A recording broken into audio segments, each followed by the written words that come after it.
पर उपस्थित पूज्य संत वृंदना श्री चरण में दंडवत प्रणाम करूँ छू।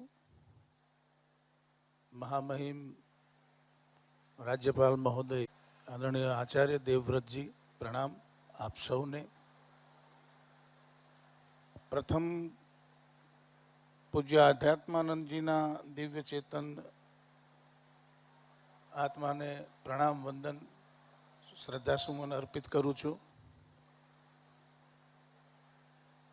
संस्थाना निर्वहन माटे एना संचालन माटे जे निर्णय मंडले कर्यो छे एने सहृदय आवकारू छू। पूज्य आध्यात्मानंद जी महाराज श्री संन्यस्त जीवन जीवी अने आ नगर में बल्कि आखाए गुजरात प्रांत में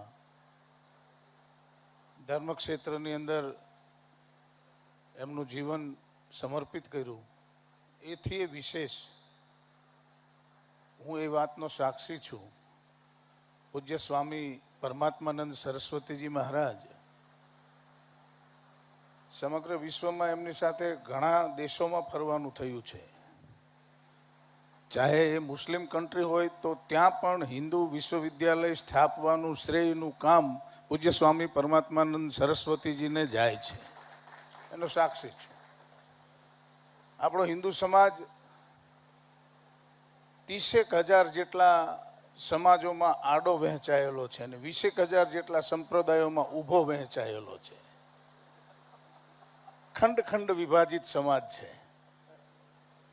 परंतु एवा वच्चे पण एक सहज कहीश कि जब पूरे हिंदुस्तान पर यवनों का काला साया छाया था तब स्वयं इतिहास मूर्तिमंत बना आया था। अन्य कोई नहीं, वह छत्रपति शिवराया था, वह छत्रपति शिवराया था। जिन्होंने शौर्य सिंचित कर जगाया हिंदू समाज, जन गण मन कण कण क्षण क्षण एक कर स्थापित किया हिंदवी राज। एमणे जन मन गण एक करीने हिंदवी राज स्थापित थे। अने पूज्य स्वामी आध्यात्मानंद जी ना माटे श्रद्धांजलि अर्पित करी मारी वातने पूर्ण करूँ छूँ। सौ संतोना श्रीचरण में फरी दंडवत प्रणाम करी मारी वातने पूरी करूँ छूँ। सौने वंदन। खूब खूब आभार। परम पूज्य माधव प्रियदास जी के श्री चरणों में निवेदन है कि आप आशीर्वचन प्रदान करें। आप परम पूज्य सदगुरु शास्त्री जी महाराज श्री धर्मजीवन दास जी स्वामी जी के शिष्य हैं। कर्णावती के चारोड़ी धाम में स्थित श्री स्वामीनारायण गुरुकुल विश्वविद्या प्रतिष्ठानम एवं दर्शनम न बिभेति कुतश्चन है। यह महोत्सव है। साधुओं के लिए तो मरण ही महोत्सव होता है। उस आत्मा को मैं वंदन करता हूँ। नाम अध्यात्मानंद वर्षों थी जाणू। अध्यात्म ने आनंद ने बने नहीं।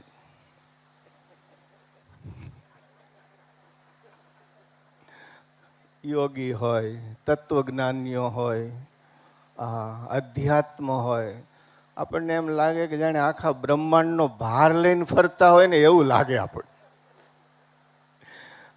जो मैं समझता हूँ अध्यात्म वैश्विक प्रेम है, सर्वव्यापी चेतना से प्रेम है।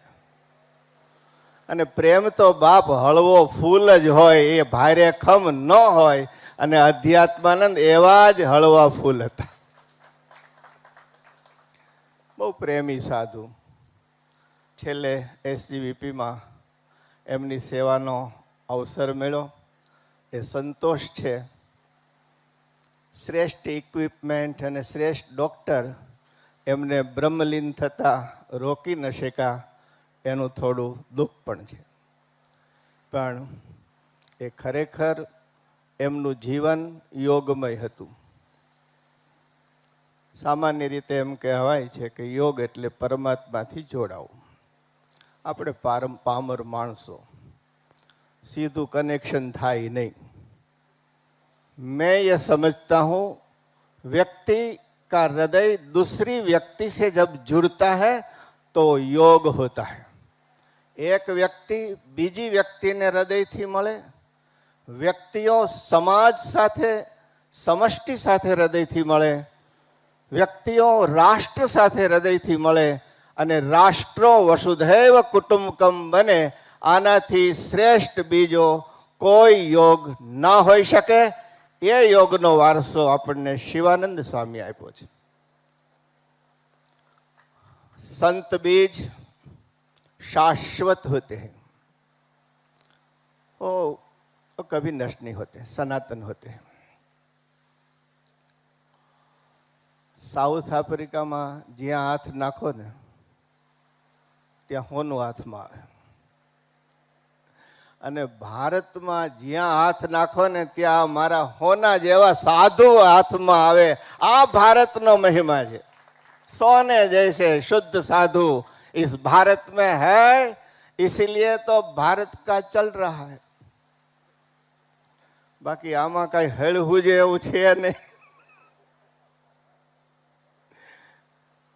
तो स्वामी जी का स्थान आध्यात्म मार्गदर्शक के रूप में जब हमारे प्रिय मित्र परमात्मानंद जी महाराज ले रहे हैं, हम तालियों से उनका अभिवादन करेंगे.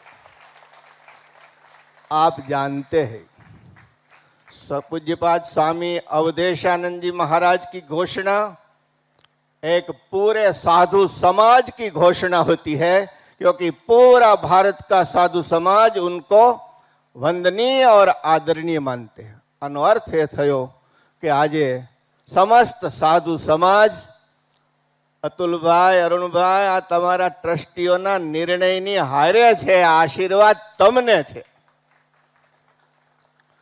जूना जमाना में जયારે રાજગાદીએ કોઈ વારસદાર ન હોય ને, પસંદ કોને કરવો, એટલે હાથણીને કામ સોંપવામાં આવતું. આ માતૃશક્તિઓ તમે બહુ ગજબની છો. હાથણી નક્કી કરે અને એ જેના ઉપર કળશ ઢોળે એ રાજા થાય. આ ટ્રસ્ટીઓની કેટલી હાથણીઓ! આ તમે બધાએ અમારા પરમાત્માનંદજી ઉપર કળશ ઢોળ્યો, તમારી પસંદગીને હજારો હજાર ધન્યવાદ છે. ધર્મ સંસ્થાઓ વ્યવહારથી તો ઠીક છે, ધર્મ સંસ્થાનો પ્રાણ અધ્યાત્મ હોય છે. જ્યાં સાધના, જ્યાં આરાધના, જ્યાં યોગ, જ્યાં તપ, જ્યાં આધ્યાત્મિક માર્ગદર્શન, એ જ સંસ્થા જીવંત સંસ્થા કહેવાય. જો એ મટી જાય તો ક્ષમા કરજો, એ ધર્મ સંસ્થા મ્યુઝિયમ બની જાય, શો પીસ બની જાય, ત્યાં લિવિંગનેસ ના રહે. મને આનંદ છે, સ્વામીજીને તો અમે વર્ષોથી સાથે છીએ. આમ તો છે ને, બાપુએ કીધું આડું વેતરું અને ઊભું વેતરું. આપણે આમ તો વેદાંત એમ કહે છે બધું ખંડ ખંડમાં વેતરાયેલું છે, પણ એક પરમાત્મા એવા છે કે આડું હાંધે અને ઊભું હાંધે.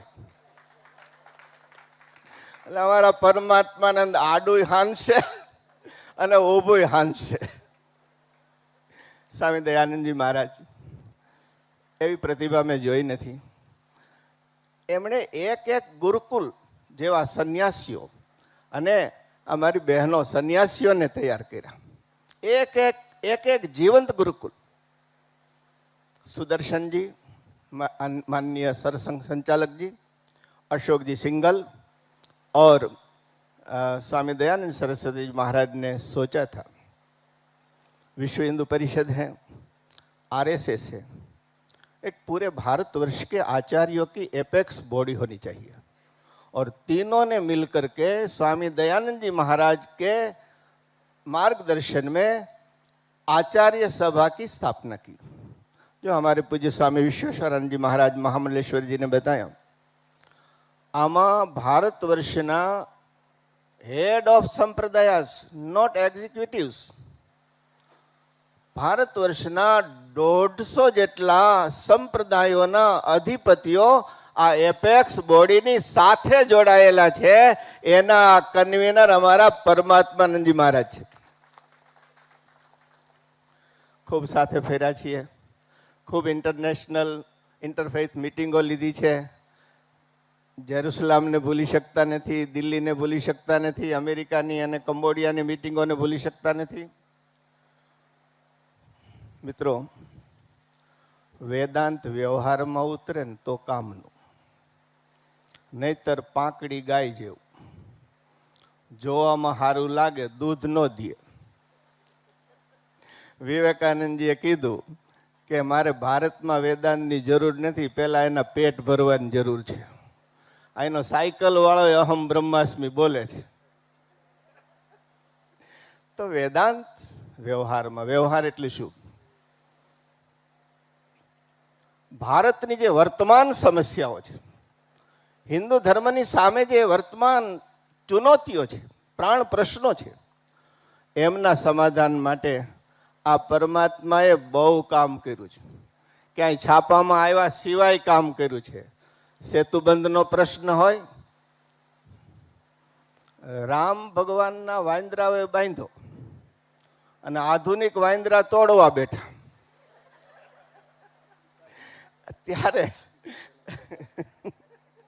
ત્યારે આ ઠેર ઠેર ફેરા, ઝુંબેશ ચલાવી, પરિણામ આપણી સામે છે.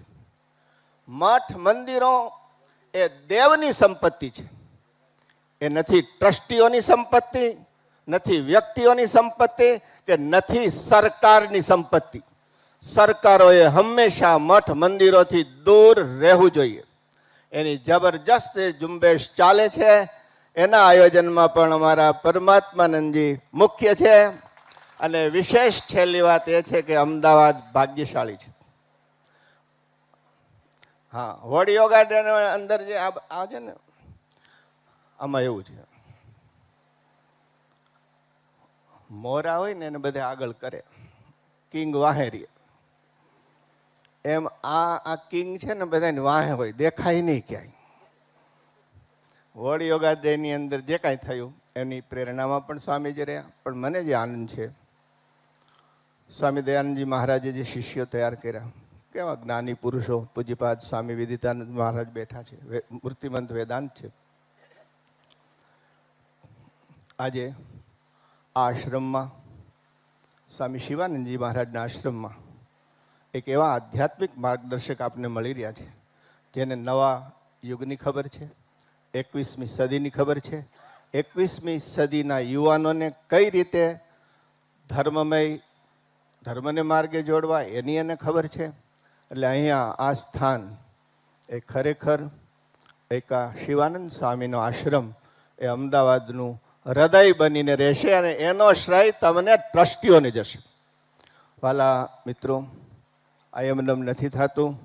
સ્વામી શિવાનંદજી મહારાજ, સ્વામી કૃષ્ણાનંદજી મહારાજ, સ્વામી ચિદાનંદજી મહારાજ, શિવાનંદજી મહારાજના તો દર્શન કરવાનું સદભાગ્ય મળ્યું નથી, પણ બીજા બંને મહાપુરુષોના દર્શનનું મને સદભાગ્ય પ્રાપ્ત થયું છે.